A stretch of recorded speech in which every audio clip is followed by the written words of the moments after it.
Welcome back to Expert Emerald. I get a ton of things done in this video, like, there's a lot crammed in here, so... Pretty happy. First thing is heading into Granite Cave. So here we have a hiker friend who gives us the Flash HM. Ah, the most useless HM in the game. Yeah, it lets you light up the way to figure out where you're going, but in Gen 3, instead of just making pitch black caves completely black and hard to see, they just add a little cone of vision around you, kind of like with the gym, so it's not that hard to navigate. Also, this cave is really narrow. In the original, in red and blue, it wasn't completely black. It was just, I guess they basically just turned down the contrast as much as possible. Yeah, you could see the walls if you brightened it enough, yeah. Yeah, if you turned up the contrast all the way, you could actually navigate through it just fine. Or angle the light onto your screen just right. Because that's what I did. To be fair, if we're talking Game Boy, or even worse, Game Boy Advance, you basically had to be playing on the surface of the sun to even see your screen, so yeah, that kind of came part and parcel with it. Yeah. The Game Boy Advance before the SP was absolutely horrendous for not having a backlight. Like, I remember back playing this, Emerald, and I couldn't see it. I had one of those peripherals that you just plugged into the link cable, and there was like a little tiny light. Oh, I remember. Wasn't it the most awkward, cumbersome thing? And it drained your batteries so fast. Jesus, yeah. I remember that. They were so awkward. I'm gonna put up a picture of what they looked like, but yeah. Anyways, in this video, I catch an absolute ton of Pokemon. If you want to know their names, just look in the description. I'm beyond remembering the individual names of my Pokemon. You're a terrible parent.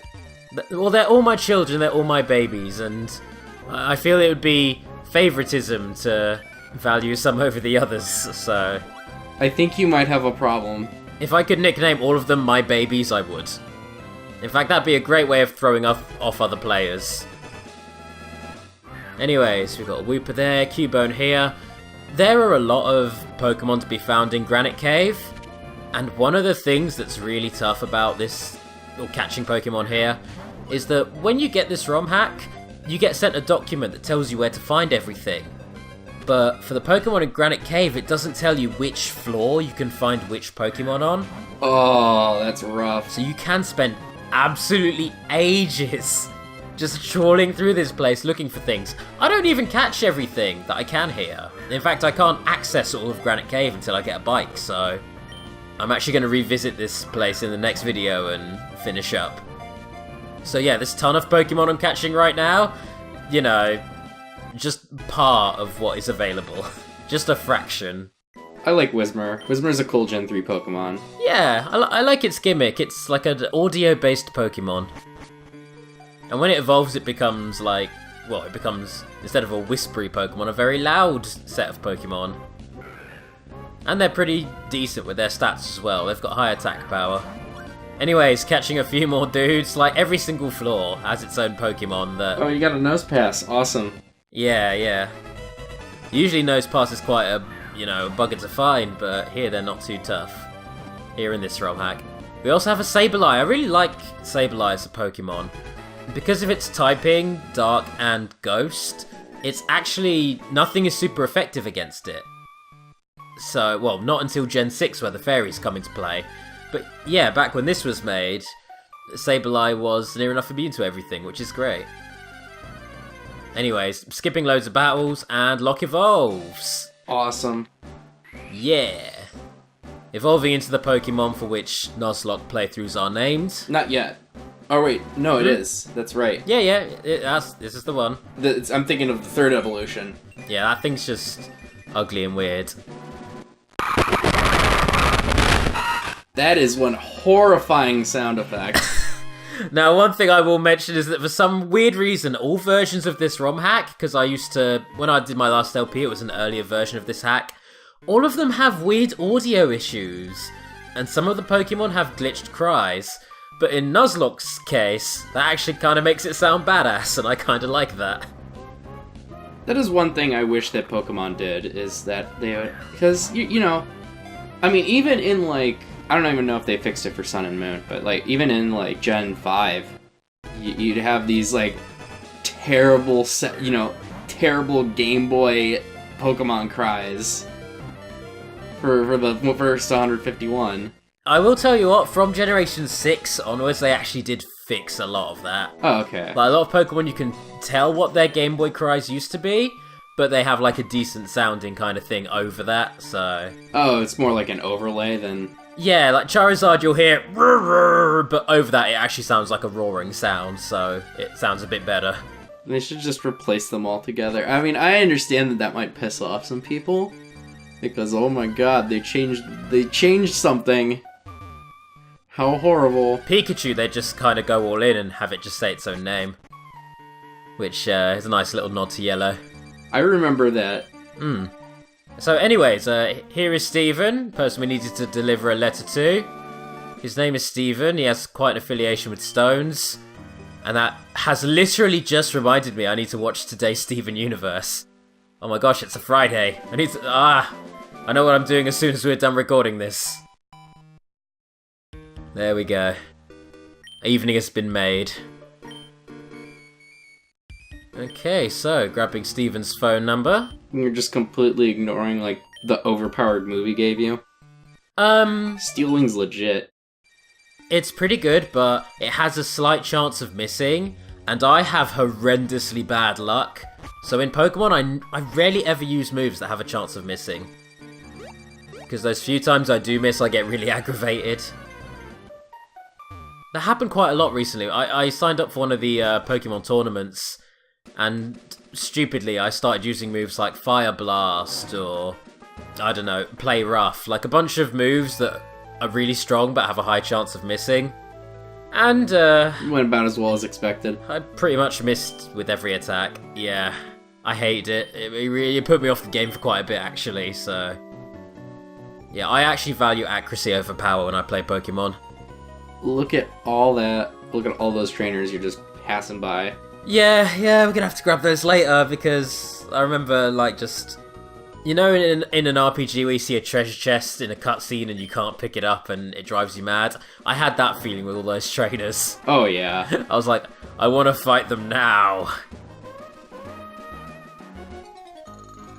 Oh, you just got ambushed. And yeah, that annoyed me. That was, like... That Pokeball was a trap. It really was, like, and it got me. It legit got me. Anyways, after that battle, we do have a little evolution from Glide this time. I really like this evolutionary line. They're a bunch of adorable Pokemon. And it never loses its adorableness, which a lot of Pokemon do when they evolve. Skiploom! It looks so happy. Especially with a little flower on its head. All of them look very happy. Yeah. Anyways, thanks for ambushing me, you damn kids. Jeez. So, there's a lot of trainers on this beach. Of course, I'm gonna battle all of them off screen. They're all optional. And, Oh, that's a Zigzagoon. Go talk to it. Well, I'm not gonna talk to the Zigzagoon. I'm just gonna peel for this heart scale that this guy is allegedly searching for. Because I'm just that kind of person. Finders keepers, loser. Anyways, here is Slateport. And, here's the guy I needed to talk to. When first playing this game, I spent ages looking for this character because his sprite is so generic, I just assumed he wouldn't be a main character or someone I needed to talk to. So I did spend a long time just strutting around this place looking for, you know, a distinct looking NPC. As if you didn't just talk to everyone. Well, that's what I ended up resorting to. Anyways, Who's that suspicious looking fellow? Oh, wow. He's not in the base game, which means that he's a little extra added by the ROM hack, and he gives me a Pokemon egg, something to hatch. Now these guys, they were in the base game. This is Team Aqua. Yes, I do remember this. A whole bunch of Team Aqua thugs. Now, this is the Water Museum. You can actually go around and look at all these displays, and they give you legit, like, scientific facts about water, which is oddly jarring for a Pokemon game, which is usually very fantastical. But, all in the name of science, right? Yeah. But anyway, he gave us the Thief TM, implying that we're a thief, which... What? No, we're not the ones who've been stealing things. What are you on about? But anyways, let's head upstairs and let's have ourselves a little bit of a skirmish with some Pokemon pirates. Arg. Now, here's the thing about this ROM hack. It kind of realizes that when you're dealing with Team Aqua who use water and dark-type Pokemon, you're most likely going to go at them with counters to those. So they decide to switch it up on you and come at you with grass and, I believe, ghost and psychic type. Grass and psychic types. Basically, specifically designed to screw you over if you try to counterpick them. That is really, really harsh of the ROM hack, if not very clever. But yeah, really annoying. Also, the best amount of money to win after winning a battle. Anyways, here we have our second dude. No chance to heal, it's rude. Yeah, I know. Don't these guys know anything about RPG etiquette? Exactly. I mean, they're not complete savages, otherwise they'd send out all 4 Pokemon and just, you know, kind of murder me. But thankfully that didn't happen. Because that would really put a damper on this whole experience. Anyways, there goes Team Aqua. And I do believe we have an evolution. Here we go. Oh, Wiggles! Yes! Wiggles. Finally achieving that full potential and earning his place in the box. Yay! Because that's where I put all my fully evolved Pokemon, in the box. Unless they're just overpowered, then you're just gonna use them. Then I'll use them, yeah. Anyways, here's Beautyfly. Really naff bug type. Cute though. If you had to point out a positive, it's quite cute. But then again, could you describe anything with a giant proboscis as cute? I don't know, I guess it depends on your tastes. Sure, there are plenty of people that do. Yeah, a couple of bug lovers out there. Heck, the person who created Pokemon, they're big on bugs, so yeah.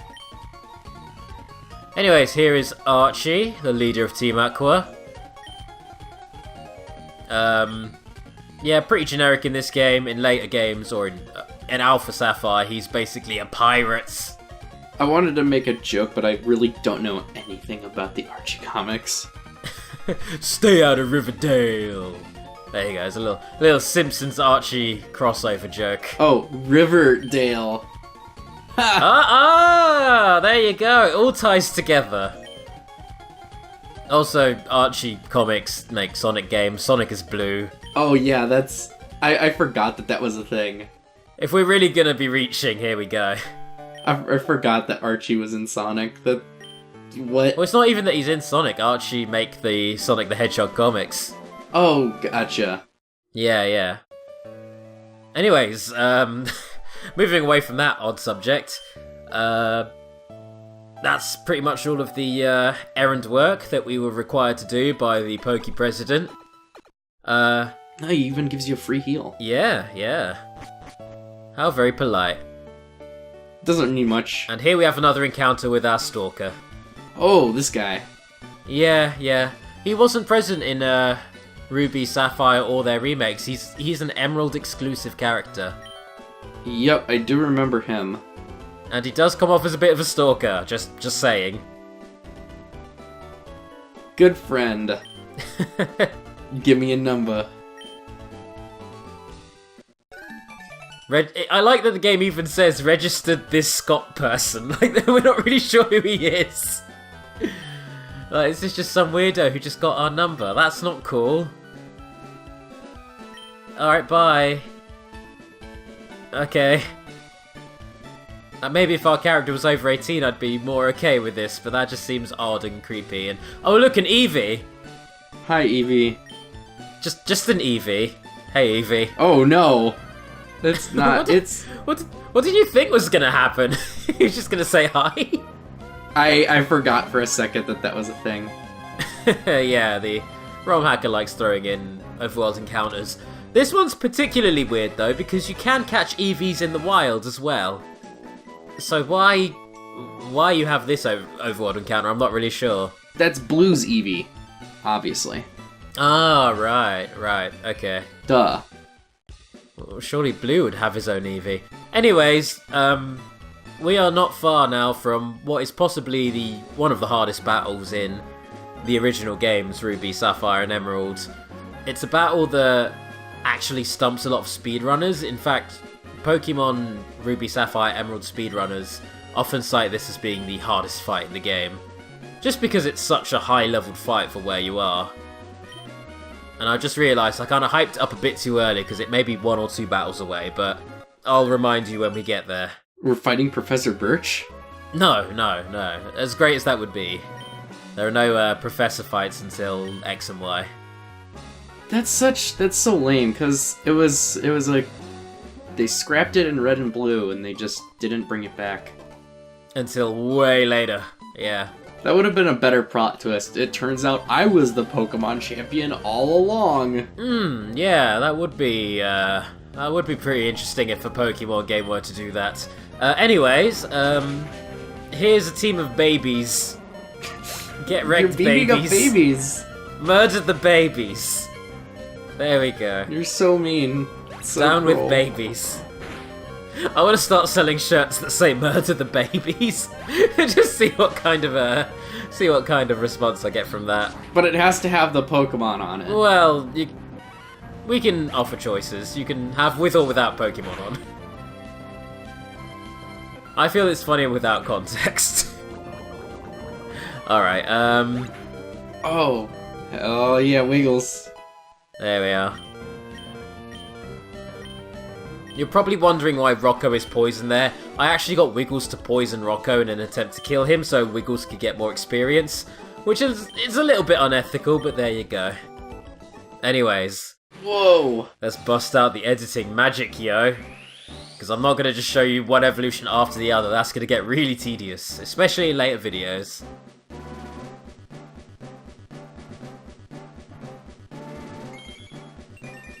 There you go, Bayleaf and Dustox. Pair of cool mons. Dustox is pretty cool. Yeah, way better than Beautifly. Sorry, Beautifly. You know, Dustox just kind of completely overshadows you. Sorry, Beautifly, you're the red and blue Beedrill of this game. Yeah, not even Beedrill. Butterfree. Just, ugh. Butterfree learns Confusion though, so it's actually somewhat useful. Beedrill can turn Mega in the newer game, so that's its kind of... Yeah, but I'm not talking about the newer games. I don't care about those. Okay. This is the last game I played. Anyways, phone calls. Oh. Here's the phone call mechanic. Whoa. That was great. Sometimes you'll be playing the game and a trainer, usually Lola, for some strange reason, will ring you up to tell you rubbish. And then you continue the game. That's it. Oh, I remember this place. Yeah, this is the Trick House. This is a dungeon that kind of builds itself as the game goes on. You're meant to go through as you play through the game and get more HMs to access more of the house. So, you know, even though I kind of initiate the challenge here, I'm just going to ignore this place completely until the post-game. So, we'll spend a part or two revisiting this place once I've actually beaten the game. So, Wow, that guy just teleported. Is he a ninja? yeah, pretty cool, but we're just gonna blank him and leave. You're ghosting him. Oh, hey, Lola. Oh, you're telling me about your Gyarados again. Oh no. Oh, thanks, Lola. Lola might have a memory issue, and it makes me sad. Thanks for your consideration, Lola. By the way, I did a lot of off-screen walking. Aww. And let's hatch that egg we were given. It just so happens to be a Tyrogue. Oh! Tyrogue. Nice. Who can evolve into 3 different Pokemon. Depending on how you EV train it. Depending on how high its attack/defense stat is, which It's completely unique for a Pokemon. There's no other Pokemon that evolves with criteria like that. I mean, I would assume it also depends on the IVs as well. That's what I meant. So, well, yeah, IVs, yeah. Because some stats are going to be naturally skewed higher. I'll get more into EVs and IVs when we get way later in the game, because there's a whole other can of worms. But we already caught an EV. Yeah. Anyways, let's... you named her Snoop Dogg, yes. I'm so happy. Of course I did. I did promise you. But let's take down the surprisingly easy team that Brendan has here. Like, it's... Considering that this is the hard mode ROM hack, I expected this battle to be way tougher, but... Yeah, no. It's like the one fight that's really hard in the base game, but really easy in this one. And I don't even know how to wrap my head around that, so yeah. Self-destruct. Great move. Great for leveling up weaker Pokemon, because it basically just suicide bombs and gives all of the experience to whatever Pokemon you had out previously. The only downside is you can only do it once before you have to revive Rocco at a Pokemon Center. So great for grinding, not great for long extended sessions of play. Oh no, not the item finder. Yeah, pointless. Basically a pointless item. It allows you to find hidden items in the overworld, but...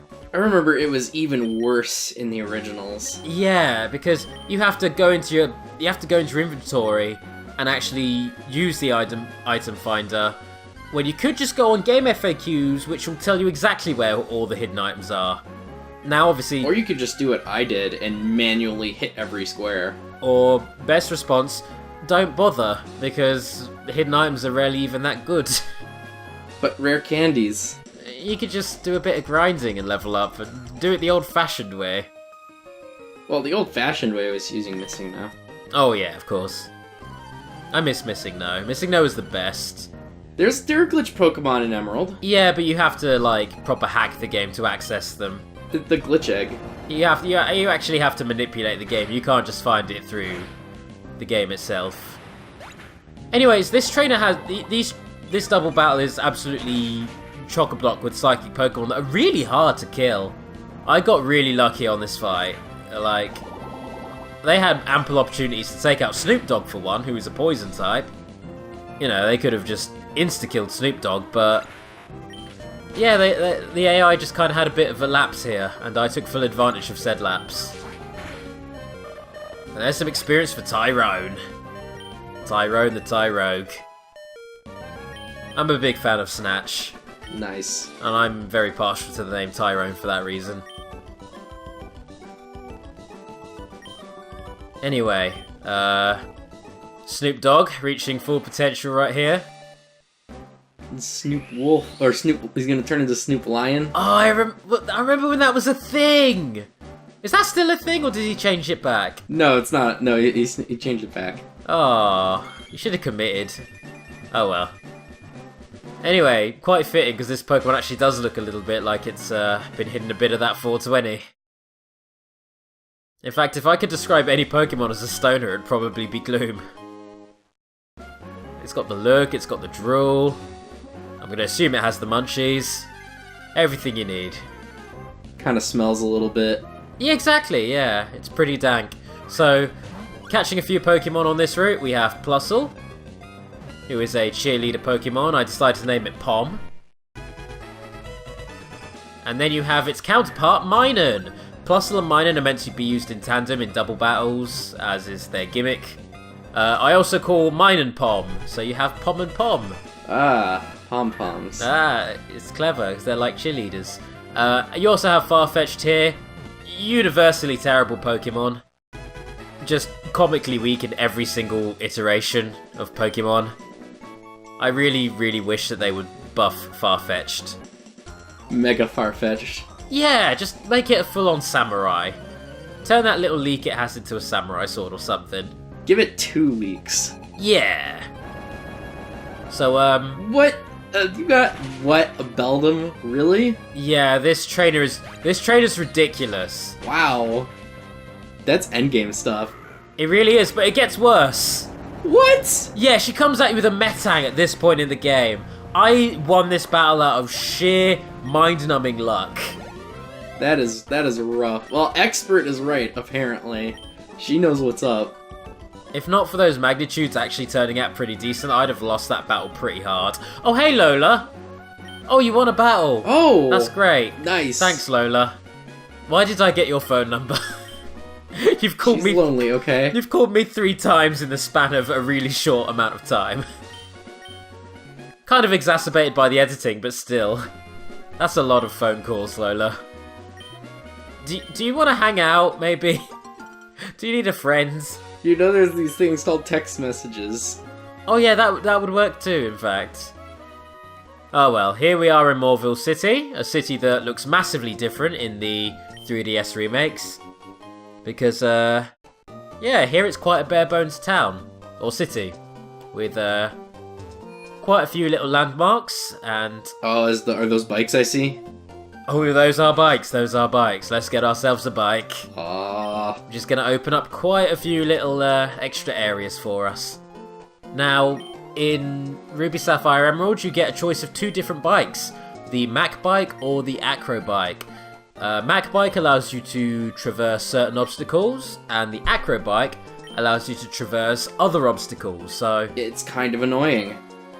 Yeah, you have to swap between the bikes to get to different parts of the game. In the remakes, you get a bike that does both, or you tell a lie, you get access to both bikes at once, so you don't have to come back here to swap. But I don't really get why they implemented it like this way. It seems kind of... to inflate the game length. I guess, but later in the game you can just fast travel back here and swap your bike easily. So it just becomes something of a mild annoyance. I don't know. I forget. This is the gen, yeah, where you can register your items. Or did they do that in Silver? I think this is the first gen to do it. That's probably the second best improvement in all of Pokemon. But let's pick up a little item here. Just a heart scale. And, oh! Here's a little extra NPC added by the ROM hack, who just sells you a whole bunch of berries. Some of them really game-breaking. Some of them are like endgame, super powerful berries. So I'm going to be taking advantage of those whenever I can. Yeah, when you can afford them. Yeah. I'll get some money off screen. Anyways, here's a battle with Wally, which, he's meant to come at you with a Ralts, but obviously this ROM hack has given him a Curlier. But I think the game kind of glitches, it can't deal with that, so he has a Counter. What? And when you see said Pokemon, its sprite is kind of glitched up, because the game really wants it to be a Ralts, but it's not. It's evolved. So, yeah. I'm pretty hyped for this. It's not that glitched, it's got a couple of pixels that are dead on it. It's just, I think it's quite funny how, of all the obstacles, of all the things changed in this ROM hack, that's one of the little hurdles they couldn't quite overcome. So one of the things I enjoyed about Pokemon Red is after I, beat the game and got, Missing No and everything, I just leveled all my Pokemon to 255. Oh, radical. Yeah, just a couple of weird spots on its head where... Oh, that is a bit weird. Yeah. And here I am just giving up at the end of the battle, like, I'm just gonna blow up in your face. Done. Porygon's been changed to a Psychic type in this ROM hack. Really? Yeah. It's interesting. Doesn't really do much for it, I can still blow it up and kill it, but yeah. And here's another double evolution! Lots of leveling up going on in this video. So we have both Victor and Rocco, turning into Victory Bell and Graveler. Victory Bell looks like death. You mean Weepin' Bell? Sorry, Weepin' Bell. Weepin' Bell looks like death. It looks like such... Victory Bell is scary. Oh yeah. We'll be seeing Victory Bell when we get a Leaf Stone. And Graveler just looks cool. I love Graveler's design. Yeah, he looks like, yeah, I'm a big rock. You want to fight about it? Yeah, he actually looks cooler than the Pokemon he evolves into. Yeah, I'm not really a big fan. Yeah. But again, one of those things which we will see that when we get that. A lot of Pokemon in Gen 1 kind of had that problem. Like, their designs kind of got more naff as they got more powerful. Like, Dragonite is the prime example. Oh, yeah, God. Oh, yeah. It's just like, what happened? Anyways, here's our good friend Scott again. Again, it's not been long, Scott. You really are just following me. And he seems way too eager about the fact that we beat down our frail asthmatic friend with zero reservation. Like, he apparently loves our sense of bloodlust. And there's the thing about Wally, like, you feel bad anytime you've beaten him because he really is just this frail kid. But, Yeah, yep, you can't skip the battles. yeah, you just have to beat down Wally. You have to put him in his place. Take that, you weak child. Anyways, here's the electric gym. I really do have to kind of charge this place using Rocco, because... yeah, the electric Pokemon we're going to be facing, or the electric gym leader in fact, he kind of has a bit of a jump in level. Oh boy. Like, all of his Pokemon are level 30 or above, and Wow. if you're not prepared for them, you're going to get boned. That's some rough stuff. Yeah. So, Gym Leader's a cool dude, though. he's a cool guy. He's very lovable. So I've run out, prepared my team quite a bit, maybe with some game-breaking berries and a lot of, you know, battle-affecting items. I've kind of rigged this in every which way, so I can't possibly lose, and he still comes pretty close to beating me. You have to do a lot of prep in this ROM hack. Watson, your doors have absolutely nothing on the trash can bullshit. Oh, from Gen 1. I hated that gym. That is one of the most frustrating things. Yeah, so first Pokemon he comes at you with, Electabuzz. Like, ooh, that's a strong one. Yeah? That's a strong start, so Oh. let's throw out a couple of speed-ups. The those are the items I never used. In this ROM hack, you kind of have to, because the only way I'm going to pull off a sweep with a rock type against a bunch of electric types is to boost the hell out of its speed so it can actually outrun them. And even still, I don't think Rocco outruns the full team. Wow. Also, ouch, not digging these fire punches. He's going to town on you. Yeah. Thankfully... I'm surprised he doesn't just he doesn't burn you, because that would be something that would happen. That would suck. But yeah, that berry raised the perfect stat. It raised my special defense, which is going to make me better at enduring those fire punches and any electric attacks that are going to come at me now. So I lucked out pretty hard with that. Oh yeah, I think this was before they separated individual moves into categories and just instead grouped it by typing. Yeah. Like from Generation 4 onwards, attacks that physically hit you actually physically hit you. In this game, a fire punch is considered a fire type attack and therefore is special, which can be manipulated and taken advantage of in certain situations. Yeah, and that kind of made some Pokemon really broken and some Pokemon extremely useless. Hitmonchan is the worst example.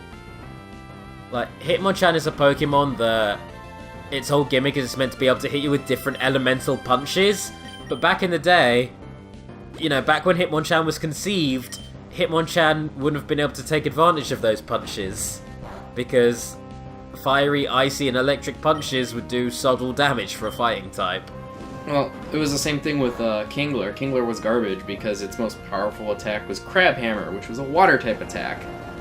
And it scaled off of his special stat, which was awful. Yeah, loads of Pokemon were broken when they were conceived and fixed in later games. Which I think is kind of interesting, the way the games have kind of balanced themselves out that way. Anyway, here is Lantern. I got really worried here, because water and electric. Wow. Thankfully, I threw out a good enough magnitude to actually kill it. Oh, magnitude 7. GG. If that were magnitude 5 or 6, this bath I would have had to soft reset. Things would have gone a lot worse for me. And here's Jolteon. One of the fastest Pokemon in the game. An even faster Pokemon. Uses Double Team, which is a cause for concern. But thankfully, out of sheer luck, still managed to hit it. Oh, that could have gone bad. That could have gone very, very bad. I can't imagine what it would have hit you with, though, to really... After a couple of double teams, like, I just straight up wouldn't be able to hit it back. And maybe he would then swap out to another Pokemon that could do some damage. Also, another very, very quick Pokemon, Electrode. Also faster than me, but that may have been the worst move to even think of using against the Rock type. So, Magnitude you to death. And that's high enough level to learn Explosion, isn't it? Yeah, he really could have just exploded in my face. Yeah. But one last Pokemon, Manectric. So, this is Watson's actual signature Pokemon. Its whole gimmick is that it has both electric and fire moves. Man, you just tore through them. Doesn't like taking magnitudes to the face. Boosted magnitudes. Most electric types don't. Most anything don't. So yeah. Except flying types, they're just like, ha. Oh yeah, god. But I'm glad that I was able to set up that sweep, because otherwise that fight would have been near impossible for me to deal with. In fact, I'm pretty sure Rocco, with those boosts I gave it, is pretty much the only thing I have on hand that could have dealt with any of that. So yeah. In the base game, you could definitely completely wall this gym leader using Marsh Stomp because it is a ground type, and that's quite funny to do, but yeah, a real challenge here. And thankfully, we just about grazed through. Yay! Also got his number, because he's a cool dude.